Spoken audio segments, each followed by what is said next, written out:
اعوذ باللہ من الشیطان الرجیم بسم اللہ الرحمن الرحیم۔ محترم سامعین و ناظرین، سورۃ المائدہ سے آغاز کر رہے ہیں۔ یہ سورہ پاک مدنی ہے۔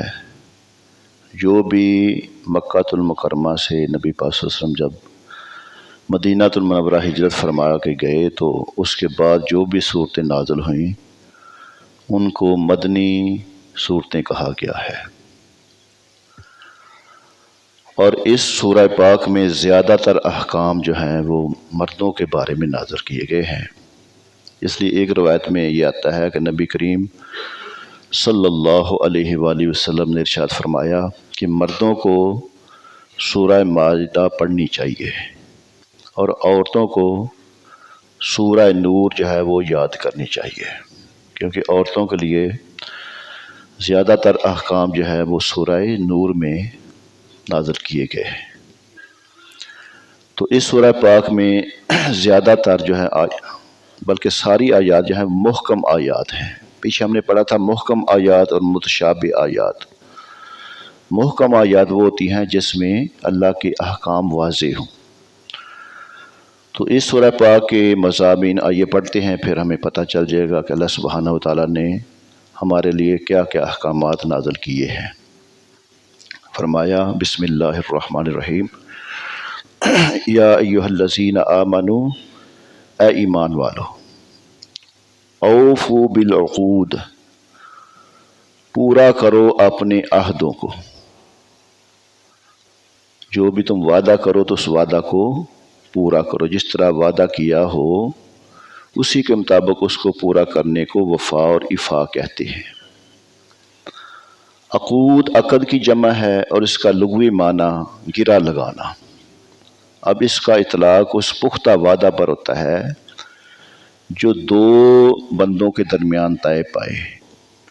یہاں عقود سے مراد ہر قسم کے معاہدے ہیں، خواہ وہ انسان اس کے خالق کے درمیان ہوں یا انسان اور انسان کے درمیان ہوں، ان کا تعلق دینی احکام سے ہو یا دنیوی معاملات سے، سب اس میں درج ہیں اور سب کی پابندی کا ہمیں حکم دیا جا رہا ہے۔ البتہ وہ وعدہ جس کے پورا کرنے سے اللہ تعالیٰ کی نافرمانی ہوتی ہو اس کا پورا نہ کرنا ضروری ہے۔ حضور اکرم صلی اللہ علیہ وآلہ وسلم نے عہد شکنی کو منافقت کی علامت قرار دیا اور فرمایا احلت لکم بہیمۃ الانعام، اور حلال کیے گئے ہیں تمہارے لیے بے زبان جانور۔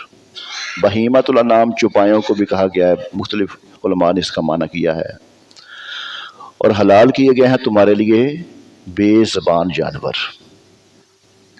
اب یہاں پہ احکام الہی کا ذکر شروع ہو رہا ہے جن کی تعمیل کا وعدہ ہر مسلمان اسلام قبول کرتے وقت اپنے رب سے کیا کرتا ہے۔ پہلا حکم یہ ہے کہ ان جانوروں کے علاوہ جن کا ذکر آگے آ رہا ہے دوسرے مویشی تمہارے لیے حلال ہیں۔ مشرکین عرب نے اپنے باطل عقائد اور فاسد خیالات کی وجہ سے کئی مویشی اپنے اوپر حرام کر رکھے تھے اپنی طرف سے، اور کئی مویشی بطور سزا بنی اسرائیل پر حرام کر دیے گئے تھے، جس طرح اونٹ وغیرہ بنی اسرائیل پہ حرام تھا۔ مسلمانوں کو حکم دیا کہ یہ جانور تمہارے لیے حلال ہیں، اور بعض علماء کی رائے یہ ہے کہ ہر چوپائے کو بہیمہ کہا گیا، جس طرح پہلے میں نے بیان کیا۔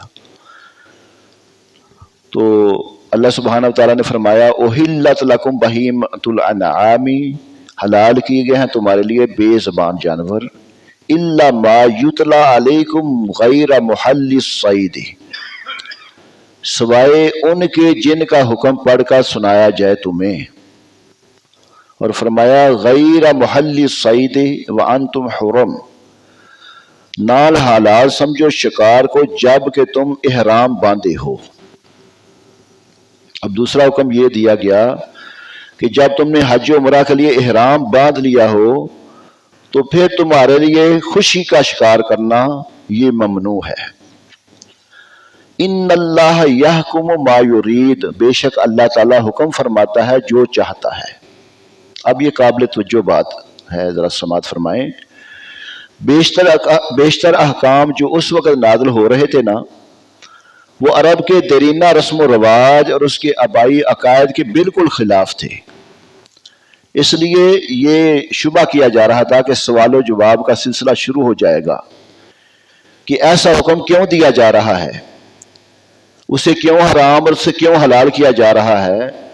اس لیے فرما کر ان تمام شکوک و شبہات کا دروازہ بند کر دیا گیا کہ یہ اللہ تعالیٰ کا حکم ہے اور وہ جو چاہتا ہے حکم فرماتا ہے، بس تم نے جب اللہ کا حکم سن لینا ہے، اس کو مان لینا ہے، اس پہ اعتراض وغیرہ کرنے کی تمہیں یہ جرات نہیں کرنی چاہیے، چونکہ تم اللہ کے بندے ہو، وہ تمہارا مالک و خالق ہے۔ فرمایا یا ایھا الذین آمنو، اے ایمان والو، بے حرمتی نہ کرو، لا تحلوا شعائر اللہ، اللہ کی نشانیوں کی، یا ایھا الذین آمنوا لا تحلوا شعائر اللہ، اے ایمان والو بے حرمتی نہ کرو اللہ کی نشانیوں کی۔ اب اللہ کی نشانیاں کیا ہیں؟ امام جریر شاعر کی تحقیق کرتے ہوئے لکھتے ہیں یہ شعیرہ بروزن فعیلہ کی جمع ہے۔ اس کا معنی ہے وہ علامت جس سے کسی چیز کی پہچان ہو سکے، یعنی جن سے حق و باطل کی شناخت ہو سکے، ان کو شاعر اللہ کہتے ہیں۔ اور آیت کا مطلب یہ ہے کہ جن احکام کو اللہ نے اسلام کا ترہ امتیاز مقرر فرمایا ہے ان کی پابندی کرو، اور جن حدوں کو قائم کیا ہے ان سے تجاوز نہ کرو، جن چیزوں کے استعمال سے روکا ہے ان کے قریب مت جاؤ۔ اور فرمایا ولل ہدیہ، اور نہ حرم کو بیجی ہوئی قربانیوں کی، ولا الشہر الحرام، نہ حرم کو بیجی ہوئی قربانیوں کی، ولا الہدیہ، اور نہ جن کے گلے میں پٹے ڈالے گئے ہوں، ولا آمین البیت الحرام، اور نہ بے حرمتی کرو جو قصد کیے ہوئے ہیں بیت الحرام کا، وَيَبْتَغُونَ فَضْلًا مِّن رَبِّهِمْ، اور فرمایا طلب کرتے ہیں اپنے رب کا فضل، ورضوان، اور اس کی رضا۔ اب اس کی میں تشریح کرتا ہوں کہ بات سمجھ آئے گی۔ فرمایا کہ قلائد یعنی کہ قربانی کے ان جانوروں کو کہا جاتا ہے جو حرم کی حدود میں ذبح کرنے کے لیے کو اپنے ہم راہ لے کر جا رہا ہو، اور ان کے گلے میں پٹے ڈال دیے گئے نشانی کے طور پر کہ یہ قربانی کے جانور ہیں۔ اور آمین قصد کرنے والے، ارادہ کرنے والے۔ اس کی لفظی تحقیق کے بعد اب اس آیت کا شان نزول ملاحظہ فرمائے تو بات سمجھ آئے گی۔ حوتمہ بن ہند بارگاہ رسالت میں حاضر ہوا اور حضور صلی اللہ علیہ وسلم سے اسلام کی حقیقت کے متعلق دریافت کیا، تو حضور صلی اللہ علیہ وسلم نے اسلام کی حقیقت اس کے سامنے پیش فرمائی۔ سن کر کہنے لگا مجھے سوچنے کا موقع دیجئے، میں اپنے ساتھیوں کے ساتھ مشورہ بھی کر لوں، امید ہے کہ ہم سب آپ کا دین قبول کر لیں گے۔ اس کی حاضر خدمت ہونے سے پہلے ہی حضور صلی اللہ علیہ وسلم نے اپنے صحابہ کو بتا دیا تھا کہ آج تمہارے پاس قبیلہ ربیہ کا ایک ایسا آدمی آ رہا ہے جو شیطان کی زبان سے گفتگو کرے گا۔ اور جب وہ جانے لگا تو حضور صلی اللہ علیہ وسلم نے فرمایا لقد دخل بوجہ کافر وخرج بعقد غادر، جب آیا تھا تو اس کے چہرے پر کفر کی نحوست برس رہی تھی، اب جا رہا ہے تو اس کی پشت پر غدر کے آثار نمایاں ہو رہے ہیں۔ چنانچہ ایسا ہی ہوا کہ راستے میں ایک جگہ مسلمانوں کے مویشی چل رہے تھے، ان کو بغا کر لے گیا، اور دوسرے سال قربانی کے لیے وہی مسلمانوں کے چرائے ہوئے مویشی لے کر ان کے گلے میں کلادے ڈال کر حج کے ارادے سے روانہ ہوا۔ مسلمانوں کو علم ہوا تو انہوں نے اس پر حملہ کرنا چاہا، تو فوراً اس آیت پاک کا نزول ہوا، یعنی کہ اگرچہ وہ کافر ہے تمہارا مجرم بھی ہے، لیکن اب نکلا ہے میرے گھر کی نیت سے، قربانی کے جانوروں کے گلوں میں پٹے ڈال کر اس سے تعرض نہ کرو۔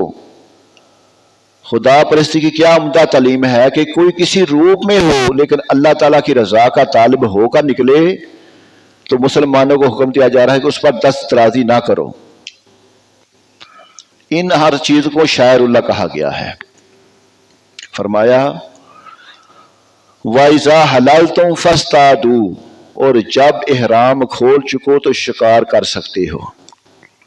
اب یہاں نا ایک بات یہاں پہ واضح ہوتی ہے کہ جو بندہ ہو نا منافق اور جس سے دین کو خطرہ ہو تو اس کی حجب کرنا، اس کی بدکماشیوں کے بارے میں دوسرے مسلمان کو آگاہ کرنا، یہ غیبت نہیں ہوتی۔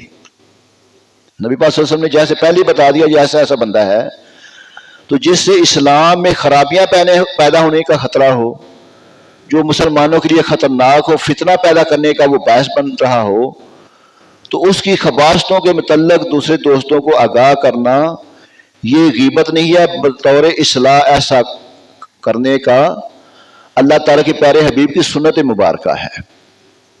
اور فرمایا وَإِذَا حَلَلْتُمْ فَاصْطَادُوا، اور جب احرام کھول چکو تو شکار کر سکتے ہو۔ اب ساری پابندیاں تھی احرام کی حالت میں، جب احرام کھول دیا تو پھر وہ شکار وغیرہ تم کر سکتے ہو۔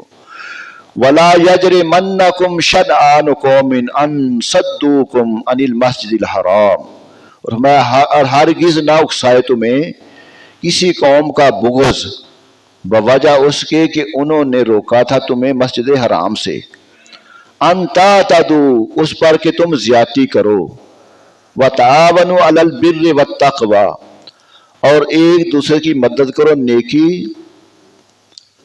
علی البر والتقوی، نیکی اور پرہیزگاری کے کاموں میں۔ زندگی کا ایک اور زرعی اصول سکھایا جا رہا ہے کہ تمہارے آپس کے تعلقات کی بنیاد اور اقوام عالم سے تمہارے تعلقات کی اساس یہ ہونی چاہیے کہ ہر نیکی اور بلائی کے کام میں انہیں تمہاری اعانت اور تعاون حاصل ہو، اور ہر برائی اور گناہ کی تحریک میں تم ان سے الگ رہو۔ قرآن کا ہر حکم دل نواز اور اس کی ہر آیت انسانیت پرور، اس کا ہر فرمان گمراہوں کے لیے روشنی کا مینار ہے۔ لیکن ان کی برکات کا ظہور تو تب ہو جب ان کو عملی جامہ پہنایا جائے۔ بندہ عمل کرے گا تو پھر برکتیں نازل ہوں گی، اور اس کو کلام الہی ماننے والی قوم ہی جب عملی طور پر اس سے روگرداں ہو تو اس کی مضمر خوبیاں اور فائدے کیوں کر عیاں ہوں۔ فرمایا وَلَا تَعَاوَنُوا عَلَى الْإِثْمِ وَالْعُدْوَانِ، اور باہم مدد نہ کرو گناہ اور زیادتی پر، نیکی اور تقوی پر ایک دوسرے کی اعانت کرو، مدد کرو، اور فرمایا گناہ اور زیادتی پر کسی کی مدد نہ کرو۔ وَاتَّقُوا اللَّهَ، اور ڈرتے رہو اللہ سے، إِنَّ اللَّهَ شَدِيدُ الْعِقَابِ، بے شک اللہ تعالیٰ سخت عذاب دینے والا ہے۔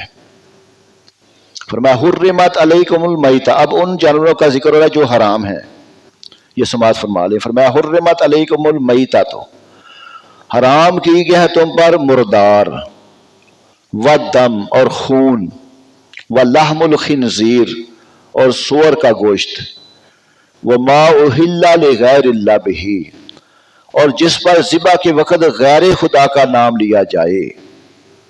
اب یہاں پہ نا بعض دوست اس کا غلط معنی کرتے ہیں، دیکھیں جی جو 11ویں شریف کا تم بکرا ذبح کرتے ہو، فلاں ولی اللہ کے نام پہ تم دیتے ہو، اللہ تعالیٰ فرماتا ہے غیر خدا کے نام پہ ذبح کیا وہ حلال نہیں ہے۔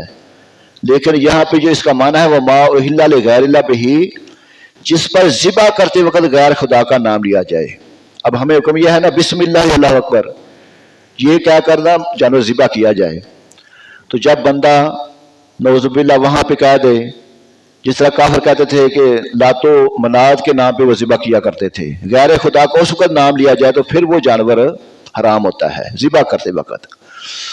وما اہل لغیر اللہ بہ، جس پر ذبح کے وقت غیر خدا کا نام لیا جائے، والمنخنقۃ، اور گلا گھونٹنے سے مرا ہوا جانور یہ بھی حرام ہے، والموقوذۃ، اور چوٹ سے مرا ہوا، والمتردیات، اور اوپر سے نیچے گر کر مرا ہوا، والنطیحۃ، اور سینگ لگنے سے مرا ہوا۔ اب ایک اور صورت آگے بیان فرما دی جو آپ سوچ رہے ہوں گے. فرمایا وما اکل السبع الا ما زکیتہم، اور جسے کھایا ہو کسی درندے نے سوائے اس کے کہ جسے تم ذبح کر لو. اب ایک جانور کو چوٹ لگ گئی ہے، ابھی مرا نہیں، اس کو تم نے ذبح کر لیا تو پھر حلال ہے. ایسے ہی کوئی کسی درندے نے کاٹا ہوا ہے، ابھی وہ مرا نہیں، تم نے ذبح کر لیا ہے تو پھر وہ حلال ہے. جب مر جائے گا تو پھر وہ حرام ہو جائے گا. وما ذبح علی النصب، اور فرمایا جو ذبح کیا گیا ہو تھانوں پر. وَأَن تَسْتَقْسِمُوا بِالْأَزْلَامِ، اور یہ بھی حرام ہے کہ تم تقسیم کو جوئے کے تیروں سے. ذالکم فسقن، یہ سب نافرمانی کے کام ہے. اب اس کی تشریح کرتا ہوں. فرمایا کہ مشرکین کی یہ بھی ایک عادت تھی کہ جب کوئی کام کرنے لگتے نا تو کسی کپڑے وغیرہ میں 3 تیر جو اس مقصد کے لیے تیار کر رکھتے ہوتے تھے کہ ایک پر لکھا ہوتا تھا آمرانی ربی، کہ میرے رب نے مجھے اس کا حکم دیا ہے، یعنی فعال نکالتے تھے. اور دوسرے پر لکھا ہوتا تھا نہانی ربی، مجھے میرے رب نے اس سے منع کیا ہے. اور تیسرا خالی ہوتا تھا. آنکھیں بند کر کے ہاتھ ڈال کر نکالتے، اور جو 3 نکلتا نا اس کے مطابق عمل کرتے. اس فعل سے انہیں روکا جا رہا ہے، کیونکہ جب کسی چیز کے کرنے یا نہ کرنے کا فیصلہ کرنا ہو تو ان کو عقل خدا داد سے کام لینا چاہیے، اور اس کے فوائد و نقصان کا پوری سنجیدگی سے جائزہ لے کر کوئی فیصلہ کرنا چاہیے. اور فہم و دانش کی نعمت جو ہمیں عطا کی گئی ہے، اس کی یہ کتنی توہین ہے کہ ہم ایسے موقعوں پر اس سے کام نہ لیں بلکہ اتفاقات پر ان پر عمل کی بنیاد رکھیں. چنانچہ تستقسموا کا معنی علامہ بغاوی نے یہ کیا ہے کہ طالب و معرفہ ما قسم لهم دون ما لم يقسم لهم بالازلام، یعنی اہل عرب کی دوسری عادت یہ تھی کہ وہ تیروں کے ذریعے جوا کھیلا کرتے تھے. کیا کرتے تھے؟ جوا کھیلتا کرتے تھے. ان تیروں کی تعداد 10 ہوا کرتی اور 7 پر کچھ نہ کچھ لکھا ہوتا اور 3 خالی ہوتے. اور اس فعل بعد کو بھی ممنوع قرار دیا گیا، کیونکہ انسان اس طرح بھی دولت کمانے کے ایسے راستے تلاش کرنے کا خوگر ہو جاتا ہے جن میں نہ ذہنی کاوش کا کوئی دل ہوتا ہے اور نہ جسمانی مشقت کا. اس میں ہارنے والے کا مال بغیر اس کی رضامندی کے جیتنے والے کے پاس چلا جاتا ہے، اور یہ ناجائز ذرائع سے دوسروں کا مال ہڑپ کرنے کی ایک واضح صورت ہے جسے اسلام نے منع فرمایا. یہ جوا وغیرہ، اب ایک آدمی 1 منٹ میں وہ امیر بن جاتا ہے اور دوسرا آدمی غریب بن جاتا ہے. تو ان چیزوں سے جہاں پہ اللہ سبحانہ و تعالیٰ نے ہمیں منع کر دیا، وہ کام ہمارے لیے حرام قرار دے دیے. فرمایا الیوم یئس الذین کفروا من دینکم، آج مایوس ہو گئے جنہوں نے کفر اختیار کیا تھا، من دینکم تمہارے دین سے. الیوم سے مراد یا تو 9 ذی الحجہ کا خاص دن ہے. الیوم زمانہ پر دلالت کرنے کے لیے ہے، یعنی اب کفار کی قوت ٹوٹ چکی ہے. جب حجۃ الوداع کے موقع پر نبی پاک صلی اللہ علیہ وسلم اپنے غلاموں کے ساتھ نا مکہ المکرمہ جا رہے تھے نا، اس وقت اعلان فرمایا اللہ سبحانہ تعالیٰ نے کہ اب کفار کی قوت ٹوٹ چکی ہے. انہیں معلوم ہو گیا ہے کہ اب تم کو نہیں مٹا سکتے. اب اللہ تعالیٰ سے ڈرا کرو اور اس کے کسی حکم کی تعمیل میں پس و پیش نہ کیا کرو. فرمایا فلا تخشوہم واخشونی، سو نہ ڈرو تم ان سے، واخشونی مجھ سے ڈرو. الیوم اکملت لکم دینکم واتممت علیکم نعمتی، آج میں نے مکمل کر دیا ہے تمہارے لیے تمہارا دین. واتممت علیکم نعمتی، اور پوری کر دیا ہے تم پر اپنی نعمت. وردیت لکم الاسلام دینا، اور میں نے پسند کر لیا ہے تمہارے لیے اسلام کو بطور دین.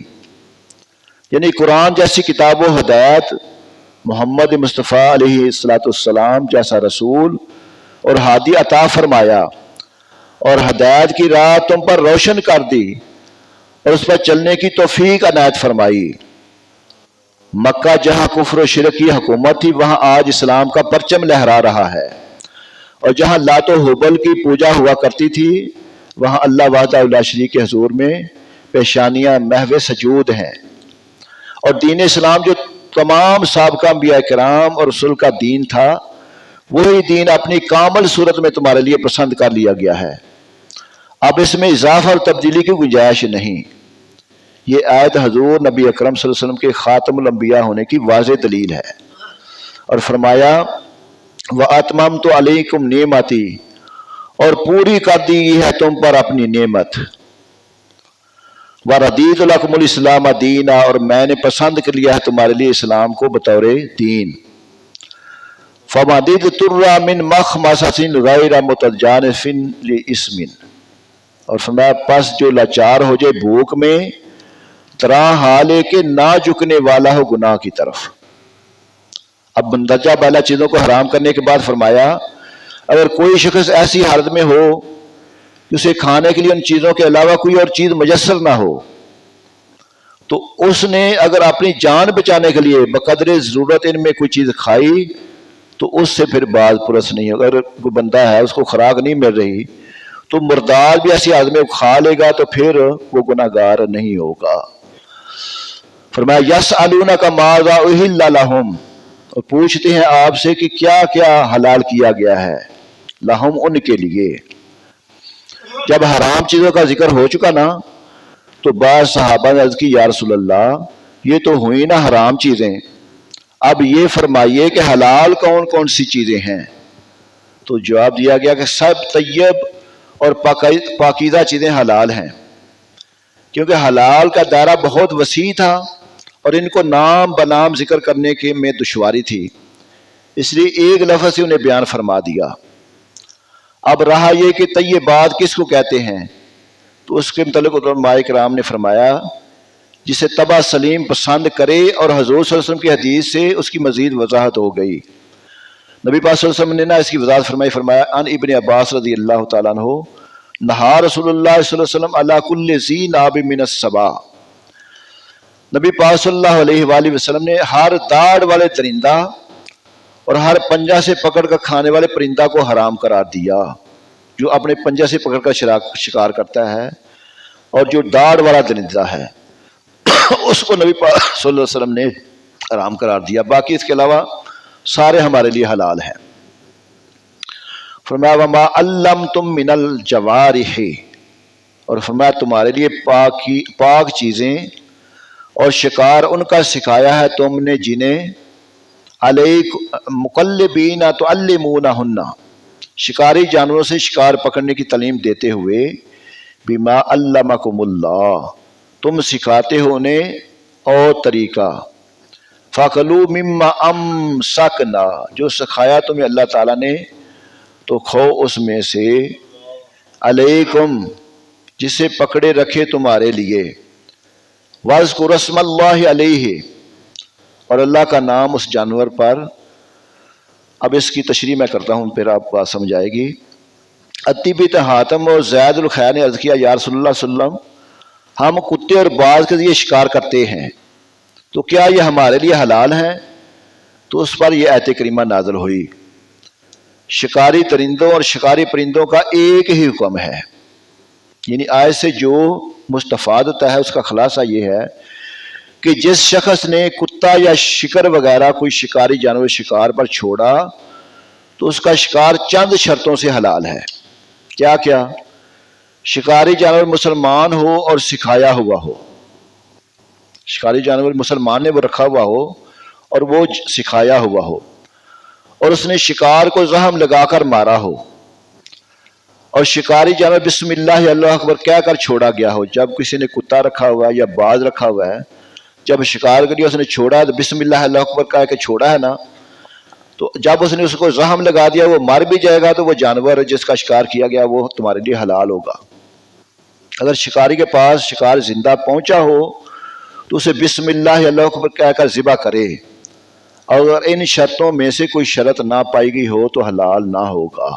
یعنی اگر زخم بھی نہیں لگا تو شکاری کے پاس زندہ بھی نہیں پہنچا، اس کو حلال بھی نہیں کیا گیا تو پھر وہ حلال نہیں ہوگا۔ اگر اس شکاری کتے نے یا شکاری باز نے اس کو زخم لگا دیا، اس سے اس کا خون بہہ چکا ہے، اور اس کو بسم اللہ اللہ کو کہہ کر اس نے روانہ کیا ہے، تو پھر وہ شکار تمہارے لیے حلال ہوگا۔ تو اللہ سبحانہ و تعالی ہمیں قرآن پاک کے احکامات کو سمجھ کر عمل کرنے کی توفیق عطا فرمائے۔ الصلاۃ والسلام